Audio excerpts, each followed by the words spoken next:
So many times people have asked me what an artist should do to become a professional and start working with publishers. And I always try my best to give as much information as possible about how to build a proposal and how to pitch it to a publisher. Hello, my name is Veronica, aka Vespertilio. I am an Italian comic book author, tarot and oracle deck creator, and your spooky art teacher. It's me again, yours truly. I've only worked with Italian publishers, both for my national and my international publications, and I never was required to work with an agency. Still, from your feedback, I learned that most of my advice can be applied in some measure to everyone, no matter their location or their target publishers or audience. And today I'm going to share that information with you all. This video is going to be divided into chapters. In the first chapter, we're going to talk about how to pitch your project to a publisher. In the second one, we're going to see how to prepare a proposal for a publisher. In the third one, we're going to talk about the mindset you need to become a professional. And finally, in the last one, we're going to talk about do's and don'ts when working with publishers. You'll find the complete timeline with each chapter in the description below and in the first pinned comment. Before we start, I think it's worth mentioning that the reason that urged me to do this video now is focused on the chapter about mindset. Because many times I've received messages and comments from people saying things like, "I'm as good as other artists. Why not me?" That, my friends, is the worst mindset you could have. And that is the greatest disservice you are doing, not only to your career, but to your art journey in general.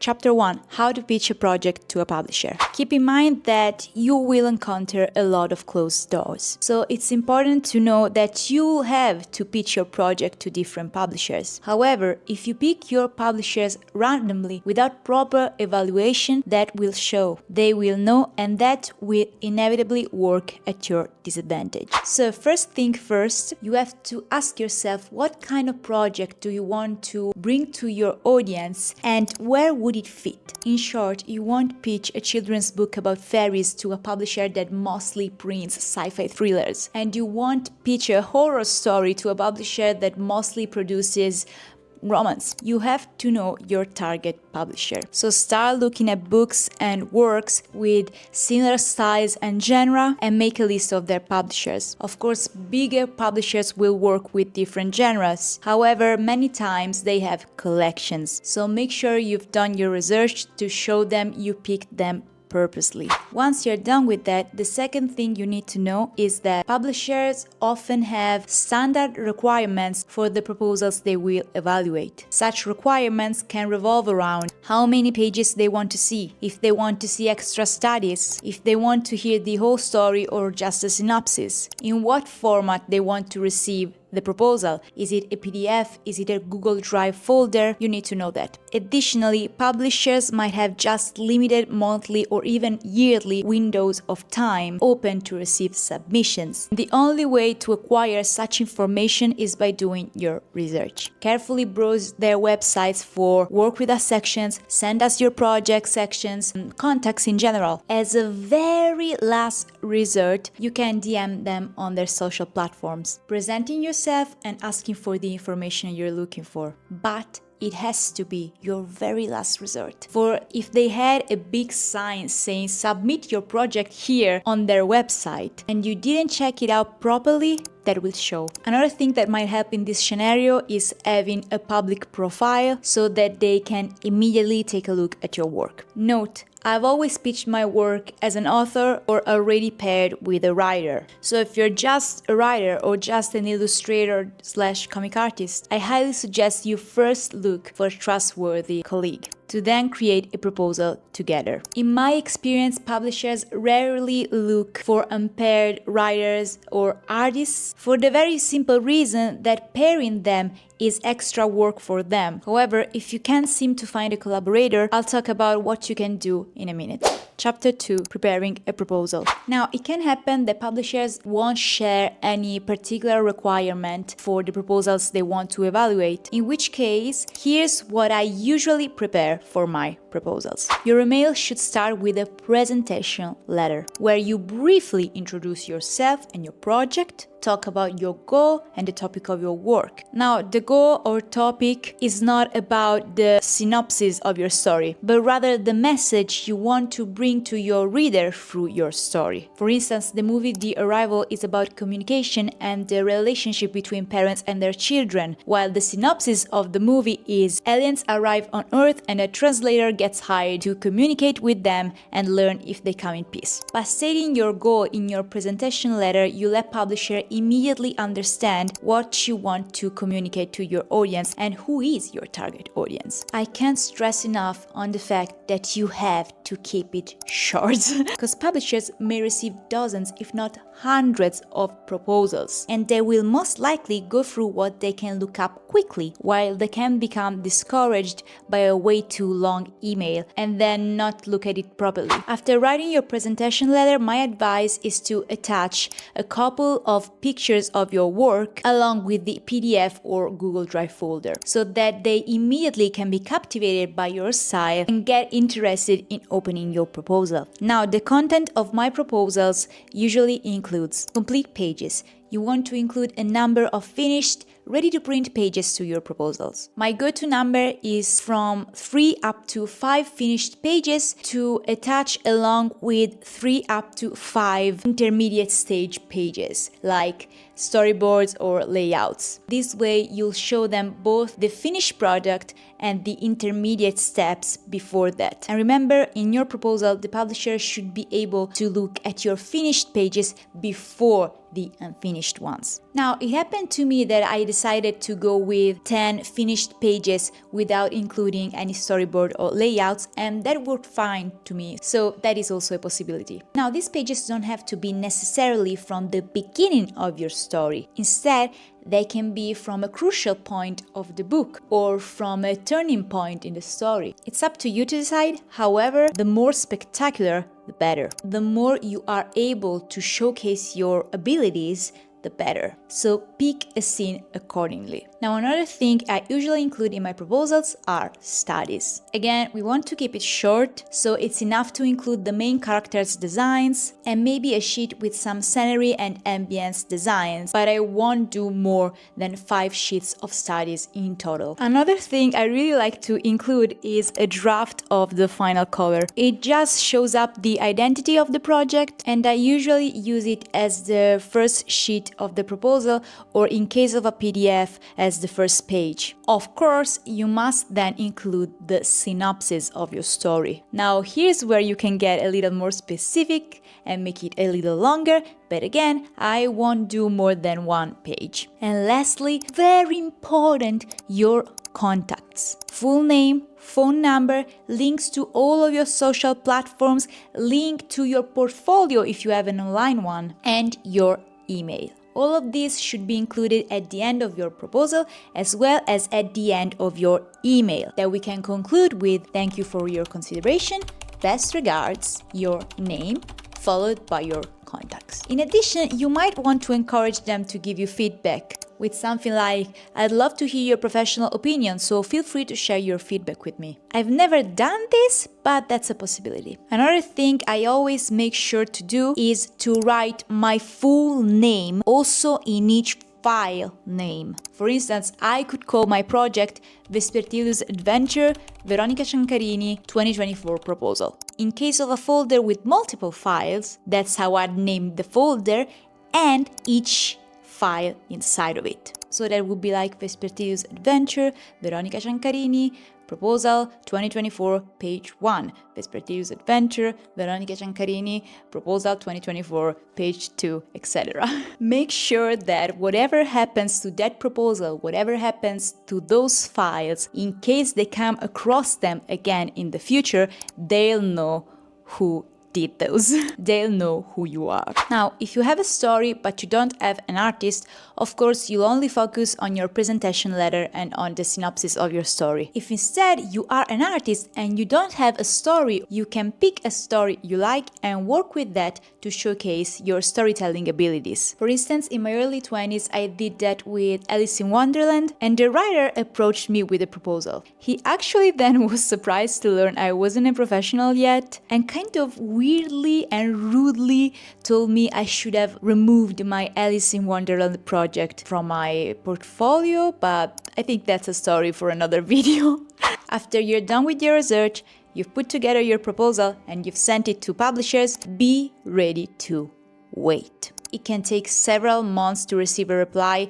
Sometimes it can even take years. In the meantime, you can either keep working on your project or pitch it to other publishers or do both. However, I personally would not pitch the same project to more than 2 publishers at a time, and I would wait at least a couple of months before sending the proposal to other publishers. As I anticipated, do expect closed doors, for that is perfectly normal. However, if a publisher replies with interest in your project, from that point on, they will tell you what you need to know.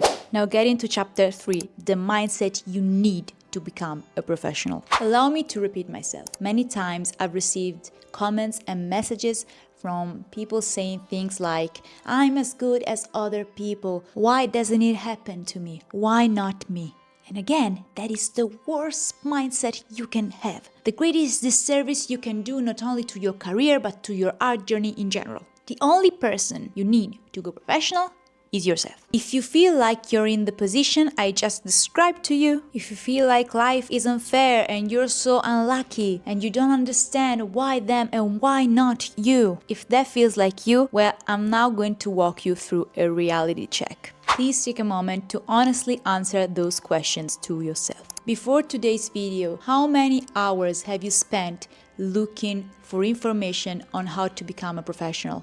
Have you ever completed at least 20 pages of a project of yours? Have you ever prepared a proposal? Did you write down a list of possible publishers? Did you browse on their websites for information? Have you reached out to publishers to ask for information? Have you ever pitched a project of yours to a publisher? Did you send your proposal to other 3, 5, 10, 20 publishers? How many times have you been rejected by a publisher? Have you made adjustment to your project according to the feedback you received? Have you tried self-publishing?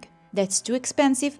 That's okay. Have you put your comic online for free for people to read? Are you sharing that on all of your platforms every single day? If you haven't tried everything on this list, or maybe you did, but you didn't stay consistent for at least 1 year, I'm sorry, you can't complain. But if you did try everything on this list consistently for at least 1 year, congratulations, you're on the right path. And if you've already self-published your work and you've sold at least 1 copy of that, congratulations, you are a professional. I'm sorry to break the illusion, but quick success is a rarity. Putting together a career takes time, and I'm living proof of that. I published my first graphic novel and became a professional at 24 years old, and yet I haven't been able to go full-time and finally financially support myself until 11 months ago. It took me another 5 years. Of course, some people become recognized and successful in no time, but let me ask you, what does that have to do with you? Another person's success is not your failure as much as another person's failure is not your success. If you keep insisting in looking at the greener grass of your neighbor, you'll never have the time to tend to your garden. And I know that because that is the mindset that got me stuck for years even after I published my first graphic novel. It took me a lot of therapy to learn my lesson. If you want to sit down and do nothing and wait for job opportunities, fame, and success to find you, you have to be willing to wait forever without complaining. Please free yourself. There are plenty of resources and possibilities online today for you to start building your career starting now. It's time for you to stop wasting your time being jealous of others and start using that time to become proud of your efforts. And I promise if I did it, you can do it. I've talked about my experience many times on this channel, but once again, if you have any more questions, please feel free to ask. Lastly, chapter 4, do's and don'ts with publishers. Now here I want to talk about a few things I learned in my professional career that I hope will spare you from some unfortunate events I had to go through. Here are some lessons I learned that you should keep in mind before starting to work with publishers. Number 1, never think of them as friends, nor the publishers, nor the editors, nor your colleagues. No one. Friendships can be born, of course, but especially at your first publication, please do not trust anybody. Be professional, respectful, and polite. Respect deadlines, but don't play nice. Stand your ground. Respect and professionalism must be mutual. The moment someone tries to play the "come on, we're friends" card, nuh-uh. Respectfully, we're not friends. Lesson number 2. You'll have to ask yourself if you're willing to accept compromises. Of course, here I'm talking about your work and the production of your work only. Any other unacceptable compromise should be just reported, okay? What I mean is that there might come a time when someone will ask you to change something of your work that to you is important. Or they might exclude you from important details of the final product. There's a difference between invading your work and giving feedback. I'll give you some examples from my personal experience. Here's some examples of bad editing. Yeah, we don't like this. Why don't you just change it and remove the plot twist? Or you can't decide on this, and if you have any complaints, you can call the head publisher yourself. We've made changes to your dialogues, and you're now allowed to dispute only 5 of those changes, and all the rest will remain as we've changed it, no matter what you say. So you got the idea. Now here's some examples of good editing. Hey, I need you to add a panel of an established shot at page 10. We haven't had one since page 2, and that is kind of hurting the storytelling. Would you consider changing this aspect of your character? Because I think it will go better with the character development ahead. If you want, we can discuss it later. We actually think our audience will prefer this cover with the alternative title, but the very last word is yours, of course, so we're open to other proposals for the cover. See? This is good editing. When I talk about compromises, I mean that sometimes you'll have to accept bad editing in order to not lose a job. I personally had to give up the back cover text of one of my first works, and it is something I still regret to this day, especially because the text they wrote didn't even make sense with the story. However, I was very young, and that was a compromise I'd been willing to pay to bring my story to life in a published book. But it was definitely not fair of the publisher to deny me completely of that right. Linked to the first lesson, here we have lesson number 3. Never start working without a signed contract. Never. To this day, I still have 100 pencil-drawn comic pages of a story I'll probably never find the strength to finish. And that because some friends turned their back on me, ghosted me, and left me without a contract to hold on to. Until you have a signed contract, don't you dare draw a single new page, and use that as a way to push them for your contract. Sorry, I can't start working without a contract. The sooner we deal with signing the agreement, the sooner I can start working and respect the deadlines. Lesson number 4, remember that respecting deadlines doesn't mean they will respect deadlines. This does not make them bad publishers. Sometimes it's just that they are working on way too many projects at a time. However, that should not be your concern. Your only concern should be you being professional, for you can only control your professionalism. Make sure you behave as a professional. Always be polite, but urge them when needed. Lesson number 5 is for my sisters.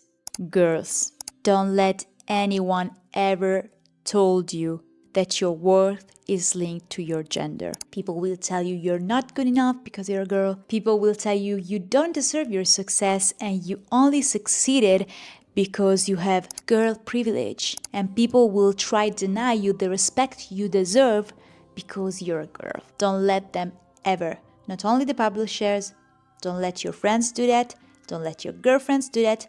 Don't let your boyfriends do that. Lastly, lesson number 6 is about your payment. At your very first publication, you might be offered a very low payment. And I understand you might be tempted to accept that in order to become a published author or a published artist. This falls under the compromises lesson. It's completely up to you to decide if you want to take the offer or try look for another publisher. However, if you decide to take a little offer, please make sure that it's just for your first publication. The second you're done with your first work, start asking your colleagues, ask around, do your research, find out what is the fair rate for your work and never go under debt ever again. For two reasons, and again, I'm talking from my experience, they will try to lower your rates even after years you've been in this field. And number two, you can definitely earn more than what some publisher will offer you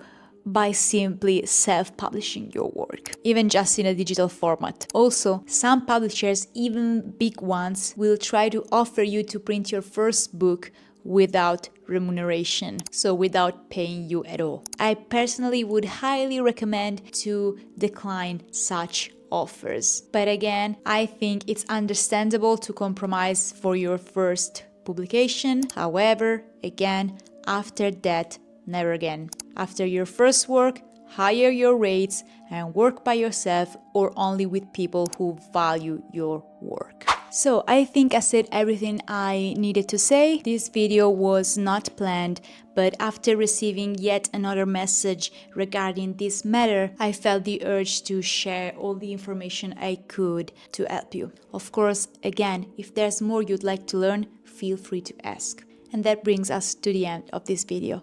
Thank you so much for watching. I really hope this was helpful to you. If you have any questions or if you have any suggestions or requests for future videos, please feel free to leave them in a comment section below. If you'd like to help this channel grow, you can simply do it by hitting the subscribe button and liking this video. If you'd like to support my art and content, my very first tarot deck, Vespertaro, is now available for purchase and you can get it at the link in my description. If you'd like to see more of my work, consider joining my newsletter where I share weekly updates on my digitalized sketchbook. And if you stayed till this point, thank you very much. I will see you very soon with more art videos. In the meantime, let's make art. Bye.